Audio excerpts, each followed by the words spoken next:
Bismillahirrahmanirrahim.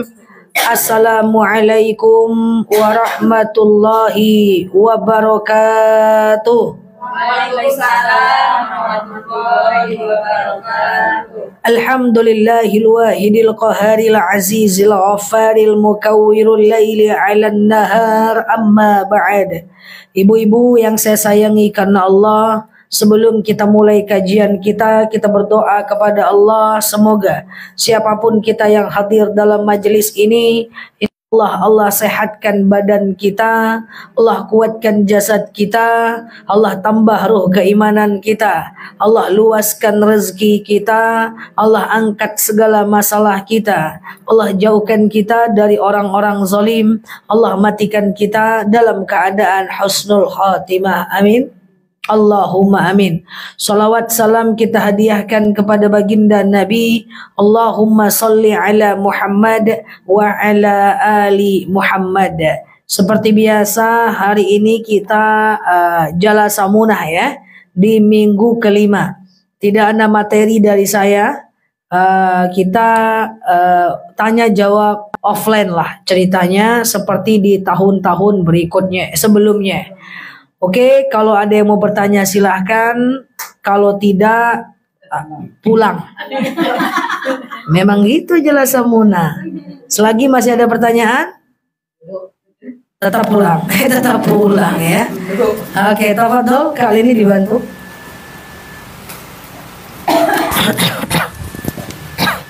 Bude, pertanyaan yang 5 tadi itu mau sini.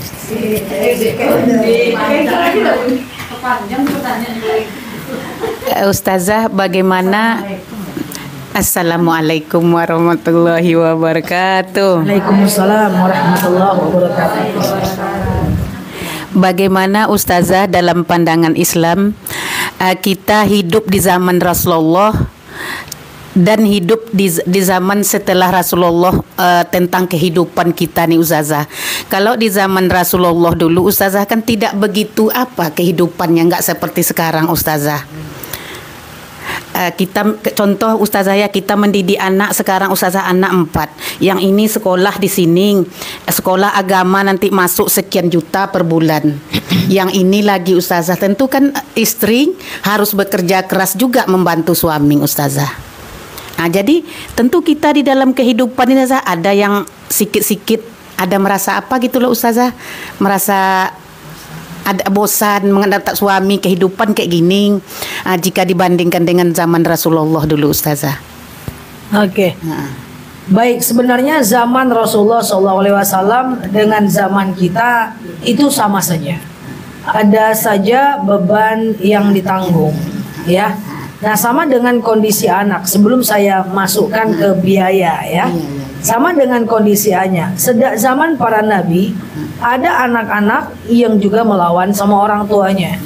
Ada 2 anak, 4 anak, semua nggak sama. Kita udah belajar kemarin kisah Nabi Ibrahim punya anak Ishak, ya kan? Nah, itu anaknya juga nggak damai. Nah, sama juga adik-beradik suka bertengkar. Udah terjadi pada zaman Nabi Yusuf dan Benyamin. Nah, kalau seandainya ada apapun yang terjadi, itu sebenarnya udah terjadi. Karena gini Bu, kita belajar daripada masa para nabi. Kalau kita di rumah ada anak yang melawan, kita lihat ke masa dulu. Dari dulu pun ada. Kalau kita lihat orang yang lelah bekerja, dari dulu pun Nabi kerja Bu, 4 negara. Bude sampai 4 negara. Loh, gimana ceritanya? Paham gak nih maksud saya nih? Sekarang kita lihat anak lah dulu. Zaman kita dari zaman Nabi kok beda Ustazah? Sama, bahkan lebih berat di zaman lalu. Contoh, kondisi anak yang durhaka, anak melawan ada dari zaman dahulu. Itu satu. Yang kedua, kondisi suami yang maksiat ada dari zaman lalu. Fir'aun jahat, istrinya baik. Kondisi istri yang jahat ada dari zaman lalu. Ya, istri yang jahat, istri Nabi Nuh, istri Nabi Lut, anaknya Nabi Lut, anaknya Nabi Nuh, semuanya jahat. Iya kan? Apalagi kondisi di mana susah kerja cari uang. Dari zaman dulu orang susah cari uang, banyak perbudakan Bude. Banyak perbudakan. Orang dulu kerja cari uang itu jalan antar negara dari Mekah ke Palestina, walaupun biayanya tidak biaya keluar dalam bentuk sekolah, tapi nyari duitnya itu susah, nyari rezekinya itu susah. Ya jalan kaki kemana-mana. Fatimah numbuk gandum menghidupi anaknya 4 orang, ya 4 orang, 2 kembar, 2 tidak kembar, numbuk gandum seumur hidup, membiayai rumah makan rumah tangganya seumur hidup sampai beliau meninggal. Sama nggak? Lebih berat dulu. Dulu banyak perbudakan. Dulu tidak menghormati wanita. Dulu itu tidak ada semacam kalau sebelum Rasulullah di kota Madinah, bunuh-bunuh itu biasa. Tapi setelah Rasulullah di Madinah sudah ada sistem hukuman. Gosip-menggosip ada. Coba lihat perceraian Rasulullah ketika menceraikan Hafsah karena namimah, karena gosip-menggosip antar istri. Lalu kemudian pelakunya adalah salah satunya Hafsah, diceraikan sebentar, kemudian karena menghormati bapaknya dirujuk lagi. Iri mengiri ada di antara para istri Rasul, banyak yang iri mengiri. Ada yang menganggap Rasulullah juga tidak adil. Rasulullah tuh hasud dengki, banyak orang munafik, banyak terjadi saat perang. Jadi kenapa kita bisa bicara, ustadz bisa bicara, kalau ada orang yang gibah tuh tenang aja. Karena kan saya sering bilang, istri Ishak digibahkan kan, saat hamil udah tua, udah ada pada masa Nabi calon ahli surga. Kita belum tentu ahli surga, harusnya beban kita lebih berat dibanding mereka. Jadi statement yang mengatakan kok beda zaman Nabi dengan zaman sekarang, lebih parah susahnya zaman dahulu. Cuman bedanya kita nggak ketemu dengan Nabi. Tapi di antara susahnya kita bareng-bareng, kita dengan para Nabi juga susah. Para Nabi nggak cari rezeki, nggak gosok di rumah orang, nggak nyetrika di rumah orang. Tapi dakwahnya jalan kaki sampai ke Jordan, lahir di Palestina jalan kaki sampai ke Jordan. Saya rasa kalau Bude suruh milih gosok atau jalan kaki ke Malaysia, bagus gosok di rumah. Betul nggak maksudnya ini? Jadi zaman kita dengan zaman para nabi sama polanya, model ujiannya saja yang berbeda. Tapi ada satu kelebihan kita. Kelebihan kita adalah Rasulullah pernah bersabda, orang yang hidup setelah aku tidak pernah melihat aku, tapi suka dengan manhajku, suka dengan sunnahku, suka dengan ajaranku, lebih aku cintai daripada orang yang hidup pada masaku. Jadi kayak Kak Leni, Bude, Sis, itu disukai oleh Rasulullah kalau taat dibanding orang yang taat pada masa Nabi. Orang yang taat pada masa Nabi wajar, itu pun masih banyak yang hengkang karena bertemu dengan Nabi, melihat akhlak Nabi. Kita cuma baca-baca aja, kita percaya, tersentuh hati kita. Apa nggak mantap tuh? Kita cuma solawat-solawat aja, bergetar hati kita. Dengar cerita ustadz, bergetar hati kita. Apa nggak hebat tuh Bude? Oke? Sama Bude ya. Tapi jangan mau sama kayak zaman Nabi, susah. Adakah pengkhianatan? Banyak. Istri yang berkhianat? Banyak. Gosip fitnah? Banyak. Cuman memang tak pakai sosial media dia. Nah, tidak ada dia motor. Oke. Kalau enggak, dari mana kita bisa belajar kalau enggak dari mereka? Contoh orang yang bekerja dan putus asa dengan pekerjaannya, maka kita bacakan dalil buat mereka. Orang yang bekerja tentang, atau orang bekerja ninggalin anak, apa kata Rasulullah? Tidaklah jihad namanya sampai kau sanggup meninggalkan anak dan istrimu. Aja ya enggak? Jika anak dan istrimu lebih kamu cintai dibanding Allah dan Rasulnya, maka kamu bukan beriman. Ada orang yang dakwah jauh-jauh minta pulang. Waktu saya pernah dakwah ke pelosok negeri, 66 orang satu Indonesia, satu cewek satu cowok, 33 provinsi masih waktu itu. Banyak yang pulang, sampai 1 bulan ini cuma tinggal 5 orang lagi kami. Apa yang kami pegang sisa 5 orang? Karena di pelosok negeri, bayangin, ibu nggak usah tahu lah tempatnya. Saya tidur di bawah kolam lele, di samping kandang kambing. Nggak ada sinyal, nggak ada WhatsApp. Mau pada pengen pulang, yang bilang maknya sakit lah, yang bilang atunya sakit lah, karena nggak sanggup dakwah di pelosok. Tinggal sampai Minggu keempat kami aja lagi berlima, 3 cewek 2 ustadz sama panitia. Kenapa kita bisa bertahan? Bahwa tidaklah kalian beriman sampai anak dan istri kalian tidak kalian cintai dibanding cinta kalian kepada Allah Azza wa Jalla. Kan gitu kan? Artinya dakwah itu ya memang susah, termasuk bekerja dan seterusnya. Lah, cocok? Nah, silakan.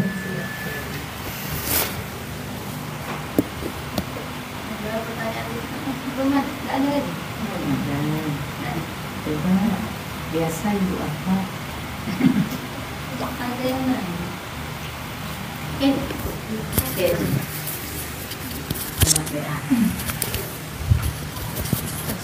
Banyak ya ini pertanyaan titipan ya Ustazah.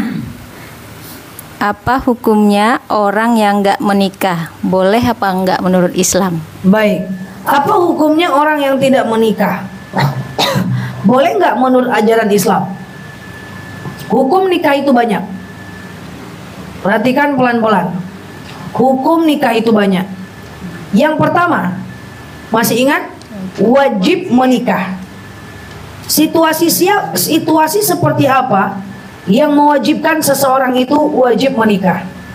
Yang pertama adalah dia sudah mampu mapan sebagai laki-laki dan mampu memenuhi kewajibannya sebagai wanita.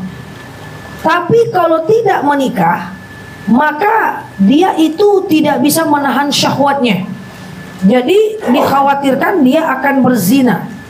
Jadi dia udah mampu, udah mapan, tapi kalau dia tidak menikah nih, dikhawatirkan dia tidak bisa menahan syahwatnya, maka dia wajib menikah. Berdosa kalau nggak nikah.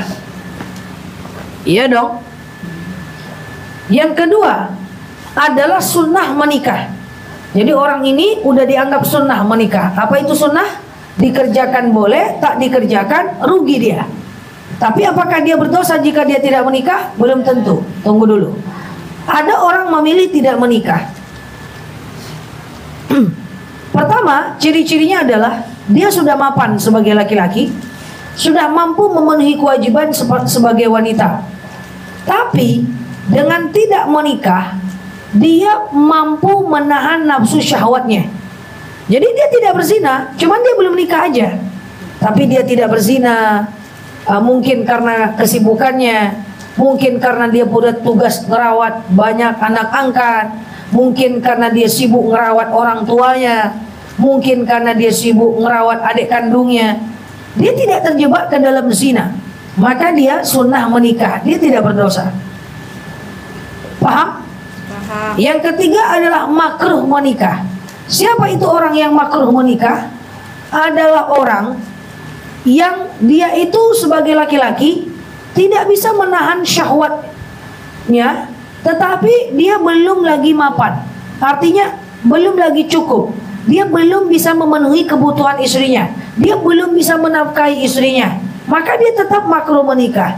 Maka orang yang belum bisa memenuhi kewajiban menafkahi istrinya, dia jangan nikah dulu. Syahwatnya gimana? Syahwatnya bisa dia selesaikan dengan berpuasa dan berolahraga, termasuk laki-laki dan perempuan. Tapi kalau dia bisa memenuhi istrinya, cuman sandang pangan papan ala kadarnya, dan istrinya ridho dengan apa yang dipertanggungjawabkan oleh suaminya, silakan menikah. Maka kurang-kurangi menikah dengan cara kayak gini nih. Bu, ya anak kita nih udah pacaran nih, sesama besan ngomong, daripada nikah, daripada berzina, kita nikahkan aja yuk. Kan mereka belum kerja nih. Anak laki-laki lah saya yang tanggung. Anak perempuan ibu yang tanggung. Mereka hidup masing-masing aja. Kita nikahkan dulu. Biaya dari saya dan dari ibu. Jangan, karena laki-laki ini wajib menafkahi. Atau orang tuanya bilang, nikahlah kau dulu, nanti bapak yang nafkahi istri kamu. Gak bisa, hukumnya fardu ain, gak bisa diwakilkan. Atau nikah aja lah kalian dulu, nanti mertua kamu yang akan membiayai hidupmu. Gak bisa, laki-laki menafkahi, hukumnya fardu ain, makruh menikah. Dan yang keempat adalah mubah menikah. Mubah menikah ya biasa, dia boleh nikah boleh tidak, yang penting dia tidak terjebak dalam zina.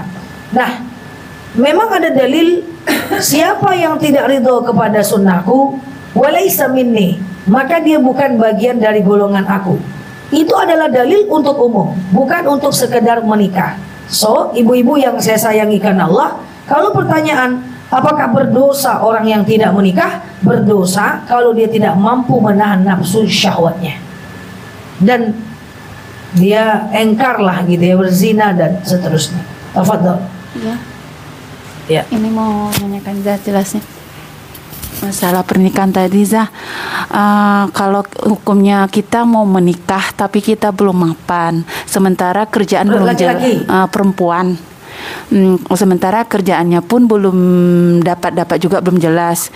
Jadi dia berniat ada yang mau nikah siri sama dia, apakah itu boleh apa tidak Zah? Dia perempuan. Perempuan Dia karena adalah dia perempuan. butuh karena butuh ekonomi. Karena Biayanya, tanggungannya banyak, belum utang di sana sini, tapi kerjaan belum ada yang tetap, belum bisa.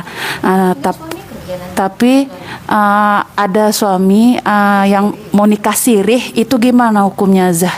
Oke. Dia udah punya suami? Dia udah punya istri? Udah. Oke. Oh, dia punya istri dua. sedang berpikir Istri kedua maksudnya. Ya, oke. Jadi ada seorang kita perempuan utang sana sini, butuh biaya, gitu kan? Ada tiba-tiba orang yang mau bertanggung jawab atas kita gitulah Iya. ceritanya. Itu hukumnya apa? Enggak apa-apa. Oke, tapi tunggu dulu. Dia kan udah punya istri. Usahakan istrinya tahu.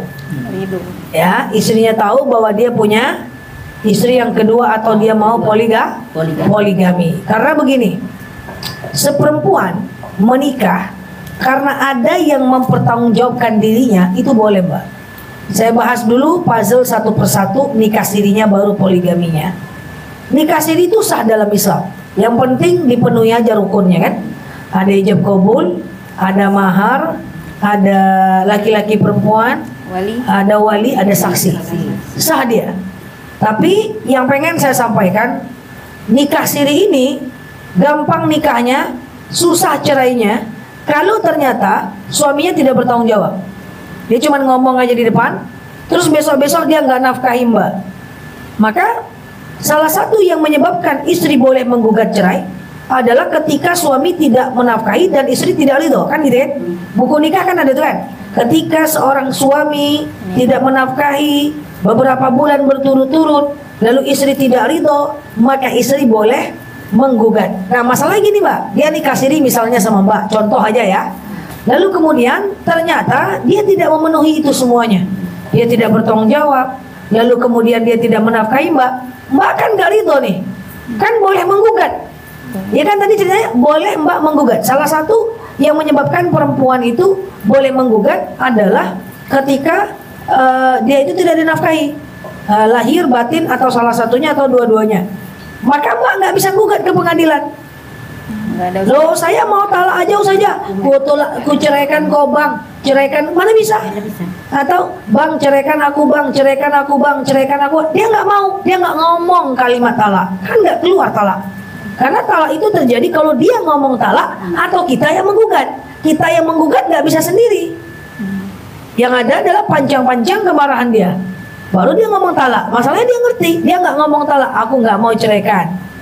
Gimana ceritanya ini? Maka Mbak mau gugat ke pengadilan, nggak bakal bisa karena nggak ada surat. Nah, kemudian atau dengan cara lain, cara cerai, misalnya dia nggak bertanggung jawab. Mbak ngomong ke bapak, ke orang tua bapak, Mbak ngomong ke suami tadi, ceraikan anakku, dia nggak mau, tapi dia terpaksa karena tekanan, tidak sah cerainya. Cerai karena terpaksa kan tidak sah. Paham ini? Ya. Nah, jadi susah. Jadi kalau mau cerai, caranya adalah harus buat surat dulu ke KUA. Hasil surat itu baru bisa cerai resmi ke pengadilan melalui gugatan. Itu kerugian yang pertama. Kerugian yang kedua banyak sekali, khusus untuk negara Indonesia ini banyak sekali macam. Akta lahir jadi susah, surat keluarga jadi susah. Tapi bisa nggak poligami resmi di kita? Bisa. Tapi ada surat keterangan izin poligami dari istri pertama. Sekarang ada format suratnya. Boleh. Tapi Nah, kalau nikah sirinya nggak sepengetahuan istrinya gimana? nggak bisa. Iya, nggak bisa. Bisa, tapi dia nggak Oke, tanggung jawab. saya bahas poligami tanpa sepengetahuan istri dan setelah tahu istri. Jadi begini. Ya jangan. Hah? Ya ada. Jadi begini. Ada pendapat Ustadz juga begitu. Ada yang mengatakan nikah siri tanpa istri. tanpa izin istri pertama itu katanya boleh karena Rasulullah pernah melakukan. Kan begitu gitu ya? Iya. Tapi ketika Fatimah radhiyallahu anha ingin dipoligami, alimin ke teman-teman saya mau poligami diam-diam. Kata mereka gini, lebih baik minta maaf daripada minta izin. Kalau ketahuan baru minta maaf kata dia. Itu kan yang terjadi banyak. Kalau ketahuan baru minta maaf. Lebih baik minta maaf daripada minta izin, gitu kan? Katanya seperti itu. Itu sudah jelas itu. Itu adalah caption dan quote on quote-nya orang-orang yang suka poligami. Dia bilang, iya itu quote on quote-nya gitu. Lebih baik minta maaf daripada minta izin. Nanti kalau udah ketahuan minta maaf. Orang bolos bisa juga Ya kan, bolos ya. Lebih baik minta maaf daripada minta izin. Oke, kita ambil contoh. Boleh menikah poligami tanpa izin istri pertama. Oke? Oke, kita ikuti gaya mereka. Ini istri pertama, ini istri kedua. Bude, kalian istri pertama, bude istri kedua. Sedang dengan istri pertama, apa kata istri pertama? Bang, aku ini satu-satunya kan bang. Tenang deh, kaulah belahan jiwaku. Kau satu-satunya. bohong. Dah? Istri kedua kan tahu nih, bohong tuh. Istri kedua tahu nih kan, dia punya istri pertama, bang, abang lebih sayang sama aku kan, tenang deh, abang lebih sayang sama kamu. Bagus tuh. Nanti dia maaf berduaan lagi dengan istri pertama. Oh bang, tengok tuh bang, suami orang tuh poligami tuh. Itulah nggak boleh dong kalau aku setia deh. Dan kebohongan itu seumur hidup. Coba ambil dari situnya deh. Niat benar, cara benar deh. Kebohongan kecil aja kita simpan dalam hati menggelisahkan kita. Apalagi kebohongan besar. Bohong itu menggelisahkan loh. Kalau ketahuan payah jujurnya berputar-putar di rumah. Bohong ibu nggak usah bohong kecil aja lah.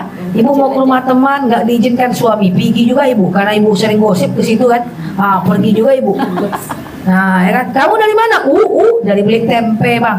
Di mana? Di pasar bang. Ada 2. Mana tempenya? Tertinggal bang.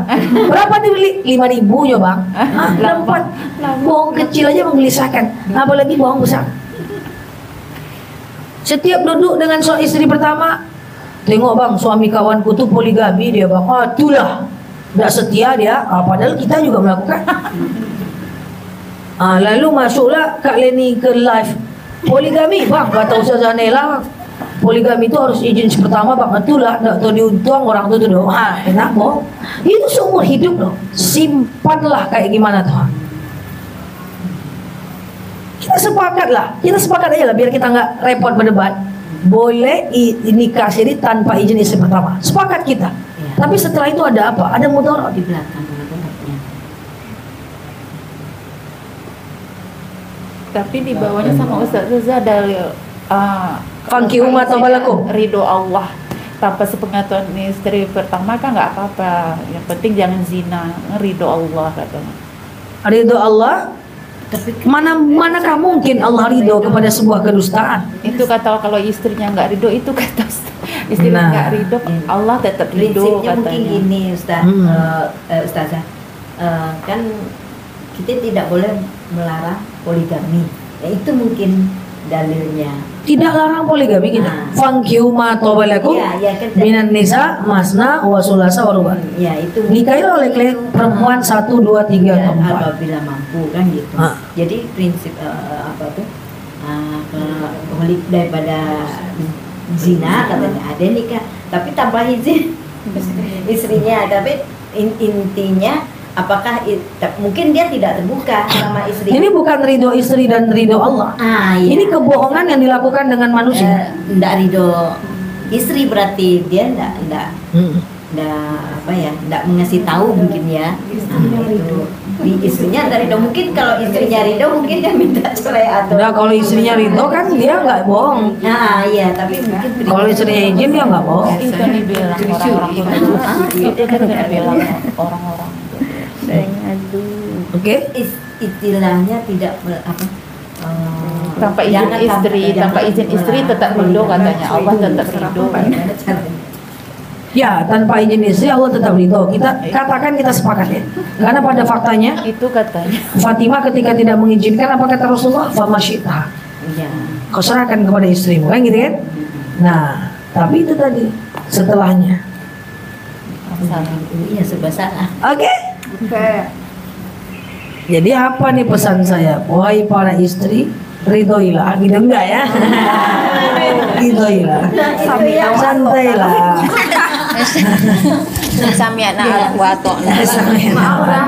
Maaf ya, pernah pengalaman dulu orang JS orang Salafi Rodatul Jannah RJ. mau apa dulu pernah gitu mau poligami anak kan Za. Tapi tanpa ini lain lagi, tapi kebanyakan orang itu begitu akhirnya terambek dengan masa lalu jadinya. Dulu pernah juga digitukan Za, tanpa tahu istri, katanya tanpa ridho istri Allah meridokan, kata itu kata orang RJ. Ya, tadi saya jawab. Katakanlah benar. Kebohongan yang dibuang setelah itu kan banyak yang dipertanggungjawabkan. Istrinya pasti ngomong, Bang, aku doang kan bang, dah bohong. Ustaz itu beban itu. Kalau nggak izin istri, mereka pasti beban. Kelihatannya aja nggak, nggak beban. Ya, bahkan di negara kita apa peraturan? Di negara kita peraturannya apa? Boleh poligami di negara kita? Boleh. Izin istri pertama. Taatilah ke pemimpin. Ada yang mau poligami tidak dapat pula.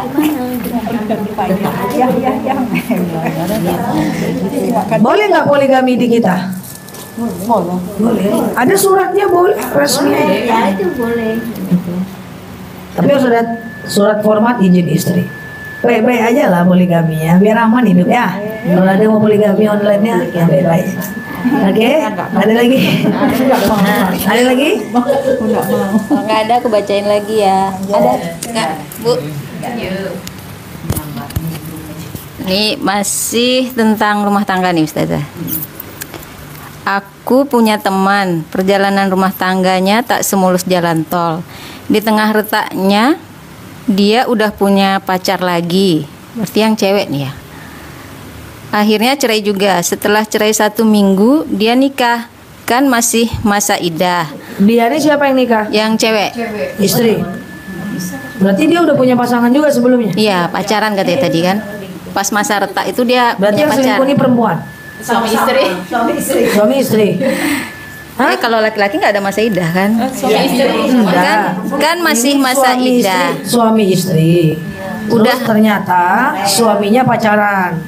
Rumah tangganya karena suaminya pacaran. Rumahnya, iya gitu Bu Des. Rumah tangganya retak karena suaminya pacaran.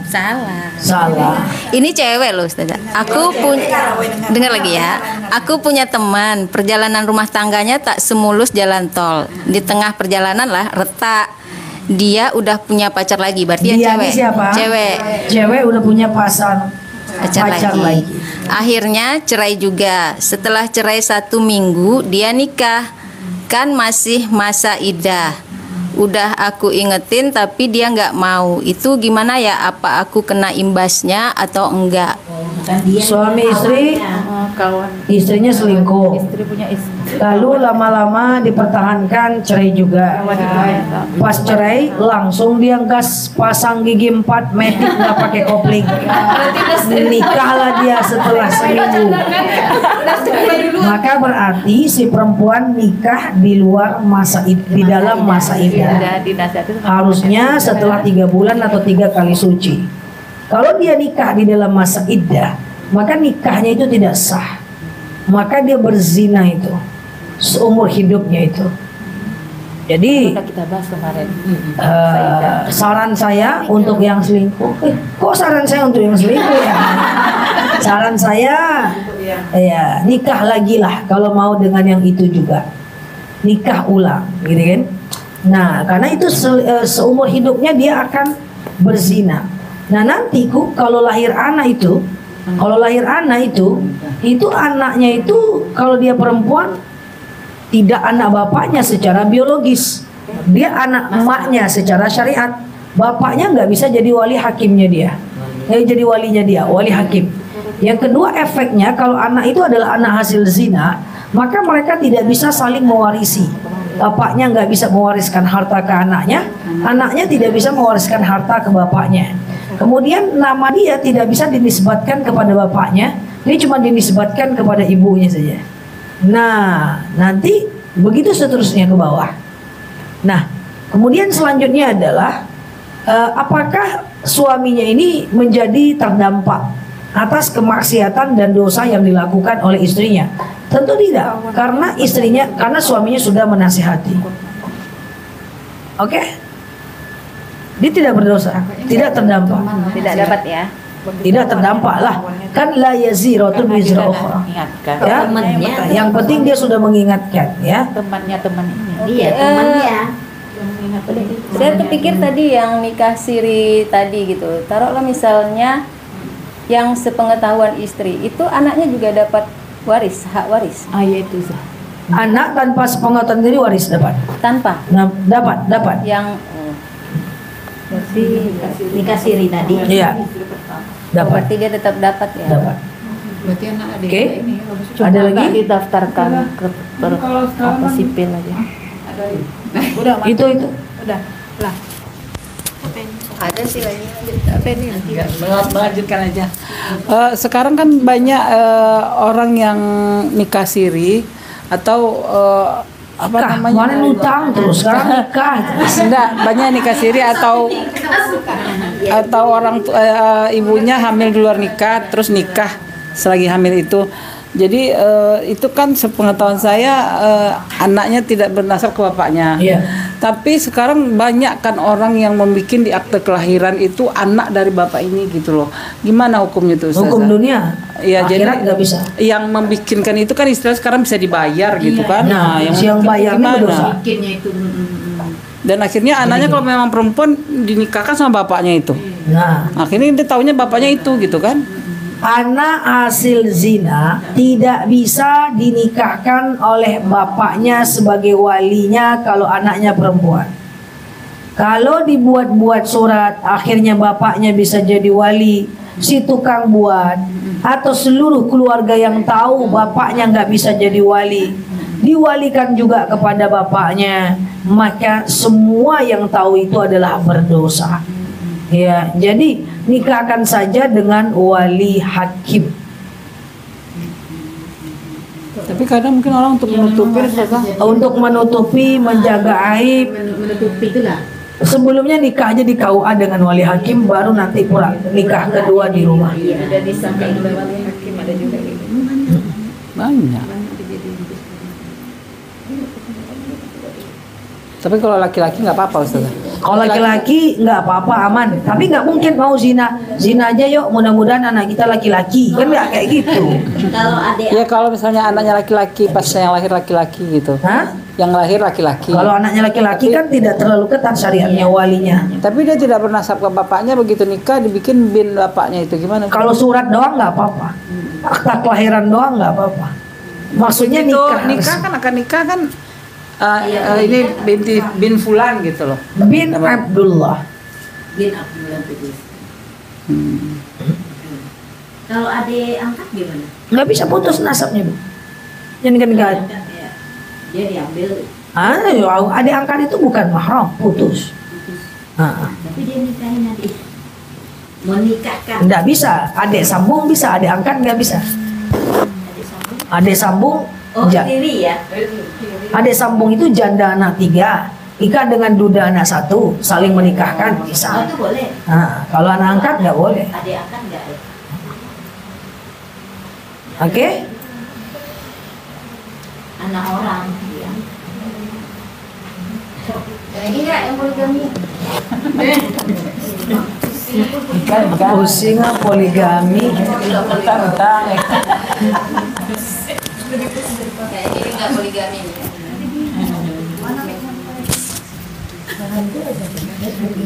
Nanti kita sambung lagi poligami. Ini lagi satu lagi, Zah. Apa doanya supaya kalau kita pergi melayat dan pulang ke rumah tidak ada rasa ketakutan dan terbayang-bayang sama orang yang meninggal tadi? Ada nggak doanya, Zah? Ya Allah. Apalagi kami yang memandikan ya. Supaya takut nggak terbayang-bayang. A'udzubika. Ada nggak doa agar kita itu kalau pulang dari memandikan dan mengkafani tidak terbayang-bayang? Enggak, dia melayat aja. Atau melayat, ya kan? Baca aja. A'udzu bikalimatillahi tammati min syarri ma khalaq. Oke, a'udzu bikalimatillahi tammati min syarri ma khalaq. Jadi itu dibaca. Sebenarnya juga pikiran juga harus dijaga ya. Karena nggak apa-apa orang meninggal nggak bakal hidup lagi. Ya, yang ada mengganggu kita itu jin atau sihir. Sihir ada, bisa dikiriman orang, bisa pada buhul, bisa. Ya, makanya kurang-kurangi kita itu nyakiti hati siapapun. Sihir ada, mau dikirim orang melalui sisa makanan, mau melalui foto, ya, termasuk sosial media, foto-foto bisa. Kalau orang jahat, tapi tidak semua orang bisa disihir. Misalnya sis, ada orang nggak suka dengan sis, dia berusaha melalui foto, sisa makanan, rambut, atau melalui media-media lain dia sihir. Ada pelaku yang dikirim. Tapi sis kalau kuat nggak kena insya Allah. Dan sihir bisa pindah ya. Nanti satu keluarga tuh bisa kena, bisa sering sakit, usaha nggak lancar. Sihir ada. Makanya kita suka doa, a'udzu bikalimatillahi tammah min syarri ma khalaq.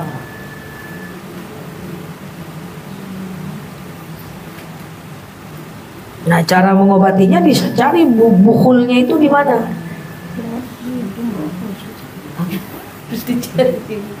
Oke? Buhul. Ya, sihirnya itu yang disihir. Tali-tali. Pada Ya. vaginal. Kurangi nyakitin hati orang. Udah. Oke? Silakan. Terus yang lain lah lagi nggak ada. Oh ya udah. Iya banyak kalian nanya Zah. Oke, aku bacain ya. Ini agak panjang Zah. Ada laki-laki pacaran dengan perempuan yang tidak baik-baik dan perempuan itu hamil. Akhirnya laki-laki tersebut yang disuruh tanggung jawab karena ada foto laki-laki tersebut di dompet wanita tersebut. Akhirnya menikah, tapi setelah anak lahir dan beberapa bulan menikah, mereka bercerai. Sekarang perempuan itu sudah meninggal, anaknya tinggal dengan keluarga cewek. Apakah laki-laki tersebut wajib menafkahi anak tersebut selamanya? Sementara laki-laki tersebut ragu itu anak siapa? Karena tadi perempuan yang enggak ini tadi. Dan keluarga laki-laki itu tidak mengakui bahwa anak itu adalah anak dari laki-laki tersebut. Sekarang laki-laki tersebut telah berkeluarga kembali. Gimana Ustazah? Maaf izin, dia ragu itu anak dia atau memang dia tidak melakukan? Dia melakukan. Maka jawabannya dia tetap harus menafkahi. Karena pakai dalil da' ma yaribuk illa ma la yaribuk. Kalau kita ragu, ambil yang aman. Kecuali dia tidak melakukan, dia yakin dia tidak melakukan. Cuman karena foto aku pacar yang terupdate, sementara dia berzina dengan pacaran yang on off date, gitu kan?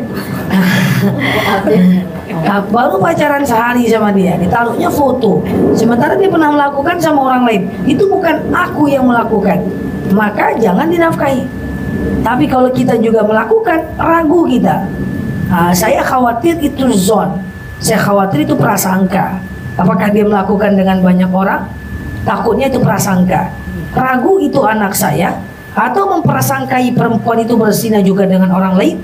Maka di antara kedua keraguan ini, maka nafkahilah dia. Karena kenapa? Karena da' ma yaribu illa ma la yaribu. Ambil yang yakin, daripada berdosa tidak menafkahi, lebih baik menafkahi walaupun bukan anak kita, dapat sedekah. Wah, saya nggak mau saja, saya pengen pas tiket. Itu bawa anak siapa ya, tes aja udah. Tes DNA. Iya, buktikan kepada saudara perempuan ini. Kayak gitu ya. Oke, tapi kalau sebelum dites dia wajib menafkahinya. Makanya perempuan tidak boleh poliandri. Banyak suami ya Bude. Yang ragu yang mana? Jangan, tidak jelas nanti anak siapa. Kalau cerai harus ada masa iddah. Pastikan dulu kita nggak hamil. Jangan cepet-cepet kali ya. Kali ini? Oke. Udah lama kali. Cepat-cepat kali. Kelamaan lama kali. Expired.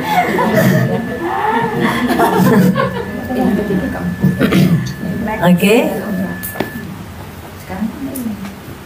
Ada lagi? Ada lagi?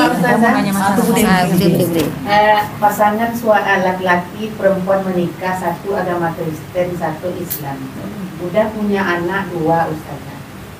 Itu bagaimana itu Ustazah dalam Apa? yang satu masjid, satu ke gereja, Satu Kristen, satu Islam. anaknya itu Islam, anak itu gimana gitu? Satu agama Islam. Ya kayak artis. Yang saya bingung tuh nikahnya di mana kemarin? Iya itu dia. Nah, itu Ustazah. Sistem Islam atau sistem Kristen Apakah itu? salah yang menikah itu Ustazah? Yang menikahkannya bisa jadi orang liberal. Jadi gini ya. Al-muslimun al-muslimat lil muslimin. Laki-laki perempuan dengan laki-laki beriman dengan perempuan beriman. Laki-laki kafir dengan perempuan kafir. Tidak ada satu agama pun yang menyatakan boleh nikah lintas agama. Agama apapun di Indonesia tidak boleh lintas agama untuk menikah. Bahkan peraturan di Indonesia menikah tidak boleh lintas agama. Karena peraturan kita adalah menghormati kepercayaan agama lain, tapi tidak menyetujui pernikahan lintas agama. Sejauh ini di Indonesia belum ada. Nah, cuma pertanyaannya, apakah ada orang yang perkawin lintas agama? Saya tak sebut nama, sulit saya menyebutnya. Tapi ada orang yang ibu kenal di Indonesia ini yang pernah nikah beda agama. Banyak. Ya, pernah nikah beda agama. Dan beliau itu dinikahkan oleh salah satu orang liberal yang mana liberal tahu? Islam liberal, jaringan Islam liberal yang mengatakan bahwa nikah itu yang penting orangnya, bukan agamanya. Innallaha la yanzuru ila suwarikum wa la yanzuru ila ajsamikum wa la yanzuru ila malikum walakinnallaha la yanzuru ila qulubikum. Allah tak melihat harta kalian, tak melihat pakaian kalian, tidak melihat wajah kalian. Allah itu melihat hati kalian. Jadi Allah juga tidak melihat dengan siapa kalian menikah. Yang penting kalian beriman. Jadi caranya begitu. Kemudian itu langkah yang kedua. Yang ketiga mereka mengatakan yang nikah itu kan orangnya, bukan agamanya. Nah, itu alasan itu dibuat oleh orang liberal. Yang pertama, yang nikah itu kan orangnya, bukan agamanya. Yang kedua, orang itu melihat dari hati kita, bukan dengan siapa kita menikah. Yang ketiga, inti nikah itu adalah rumah tangga sakinah. Walaupun non muslim, tapi kalau sakinah katanya boleh. Walaupun dengan non muslim, yang penting sakinah katanya boleh. Ini kalau dipotong video saya di sini nih kacau nih. Iya kan? Nah, padahal lagi menjelaskan gitu. Nah, itu kan. Nah, itu dianggap boleh. Nah, tapi sebenarnya nikah beda agama itu adalah mutlak tidak sah. Maka dia berzina itu seumur hidupnya sampai kapan dan nanti, ya. Sampai bila dan nanti, gitu ya. Maka anaknya Islam atau tidak dikembalikan kepada anaknya mau Islam atau tidak. Dia suruh milih. Jadi tidak akan ada surat nikahnya itu nikah beda agama. Dia akan tahu jam mirdan. Bahkan dalam agama Islam salah satu yang menyebabkan seseorang itu jatuh talak jika salah satunya murtad, Bude. Iya. Udah Islam sama Islam, murtad suami, murtad istri, jatuh talak, Bude. Karena ada 4 sebab orang cerai. Pertama, suami ngomong cerai. Kedua, istri gugat cerai. Ketiga, salah satunya meninggal. Yang keempat, salah satunya murtad. Jangankan nikah beda agama, satu agama murtad cerai. Nah, kalau Bude tanya, siapa yang nikahkan saja? Saya bingung. Saya pun bingung. Ada tetangga. Ya, mungkin dia dulu laki-laki ke masjid, yang perempuannya ke gereja. nggak nanya di mana dia nikah, nggak nanya anak laki tua itu. Mungkin nggak nikah kali. Tidak gitu. Dia nikah boleh secara Islam ya kan. Secara Islam dia kedoknya lah untuk menikahi perempuan dia secara Islam. Tapi dia balik lagi ke agamanya. Murtad? Tetap Kalau murtad nggak bisa. Nggak bisa. Pas nikah dia mualaf terus dia murtad, cerai dah. cerai langsung. Harusnya cerai. Kadang si istri juga yang ngantar, kayak suaminya pergi ke kelenteng, istri juga yang ngantar tuh. Itulah. Teman kayak gitu Zah di kota. Ini tuh nggak sah sebetulnya. Dia harus cerai. Oke? Ada lagi? Cukup? Udah, Ada? Silakan. Udah? udah. Ayo. Ada Des. Bentar. Ada lagi. Oh, ini tentang yang hot lah. udah habis. Masa masih ada yang nanya yang nikah siri anaknya nanti dapat warisan nggak, Zah? Enggak. Nikah siri bapak anak tidak saling mewarisi. Kalau anaknya meninggal punya harta banyak, bapaknya enggak dapat. Dan sebaliknya. Anaknya. Sama tidak saling mewarisi. Anaknya meninggal punya harta, bapaknya nggak dapat, bapaknya meninggal, anaknya nggak dapat. Nggak dapat warisan. Berarti nggak dapat ya, Zah? Tadi soalnya dapat kata Zah tadi. Masa iya saya bilang dapat? Poligami. Yang poligami. Berarti kan nikah siri tadi tuh. Oh enggak, poligami. Ini zina ini. Ini anak zina. Oh, enggak. Ini yang nikah siri tadi Hmm. nggak dapat hak waris, Dapat. kan? Yang lagi Zah dan yang clear lagi Zah. Yang nikah siri dengan Zina. atau tanpa sepengetahuan istri dapat hak waris kan? Nikah siri pengetahuan. tanpa atau sepengetahuan istri. Tadi kan kita sepakat ada perbedaan pendapat izin istri atau tidak. Paham enggak maksud saya itu? Ya, ada yang bilang tidak perlu izin istri. Maka mereka akan berpendapat dapat warisan. Paham enggak? Ya. Ada yang bilang tidak sah izin istri, maka tidak dapat. Tapi di negara kita dapat enggak? Dapat. Enggak. Di negara kalau dia membaginya ke pengadilan agama, warisan itu kan perdata. Warisan perdata loh, bisa dibagi ke pengadilan, oke? Nggak bakal dapat. Kan nikah yang sah itu yang tercatat. Dia yang tercatat kalau nih. Yang katanya Itu anak Diono enggak dapat katanya warisan. anak nikah siri poligami itu Zah sekedar sedekah untuk anaknya katanya menafkahi. Sekedar sedekah katanya. Oh, kalau apa? Menafkahi warisan. anak yang nikah siri tadi, menolong anaknya itu katanya sekedar sedekah katanya. Zah. Tapi Enggak. warisan nggak dapat. Kewajiban. Kewajiban. Kalau nikah itu kewajiban. Istilahnya. Oke, gitu ya. Kalau hasil zina Nggak dapat. nggak dapat. Cuma mau nanya. Oh, di negara nggak bisa, nggak dapat kalau nggak ada surat. Kan membagi warisan yang paling baik itu kan pergi ke ahlinya kan, Berarti yang sepengetahuan ke perdata, yang izin pengadilan, dan bak perdata, Iya. gitu.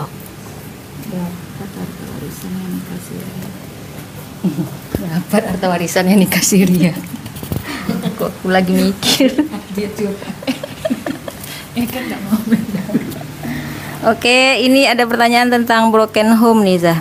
Kalau kita sebagai korban broken home, gimana bisa menerima keadaan? Karena perlakuan ayah ke anak yang istri tua dan istri muda berbeda. Gimana mengatasinya bagi anak broken home? Mengatasi, berarti istri bapaknya dua. Ya. Pilih kasih berarti kan? Iya, Pilih kasih antara punya anak lagi. Cerai sama istri pertama. Nah, Nggak ada. tahu nih dong. Broken home berarti belum tentu cerai. Bisa jadi dua-duanya kalau broken home. Sebagai anak kepada orang tua, perceraian dan persatuan itu pilihan orang tua. Anak tetap pada posisinya. Wala takul lahuma uffin. Gak boleh ngomong ah. Wala tanharhuma. Gak boleh benci dia. Apapun sikapnya.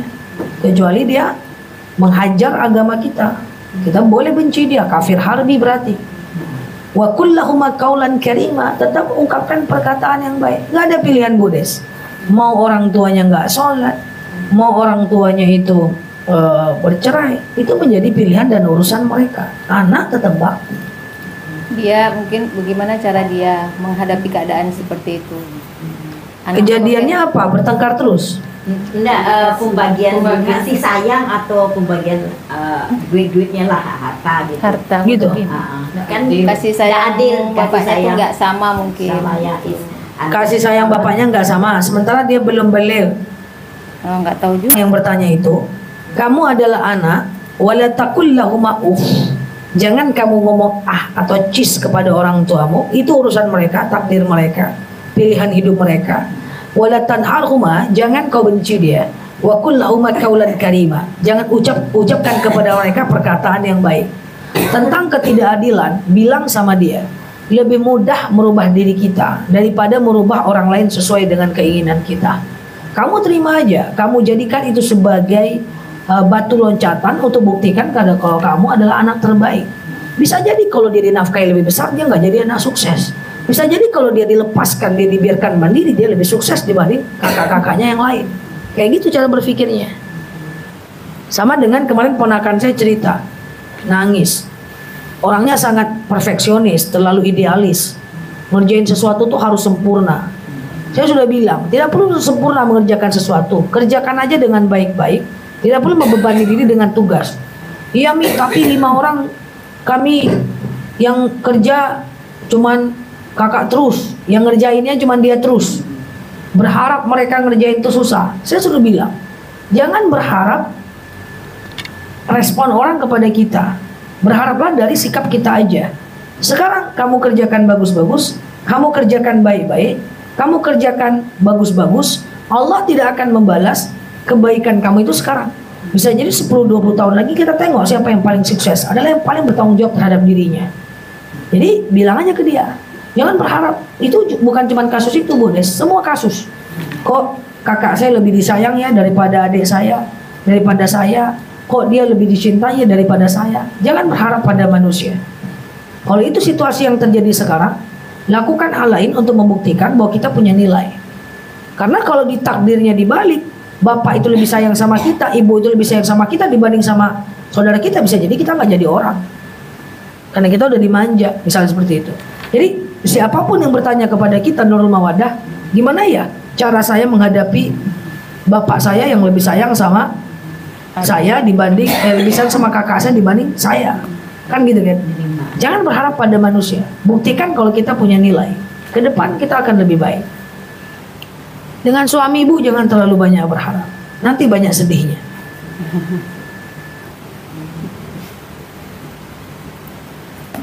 Kok dia? Terdiam. Salah. Juga.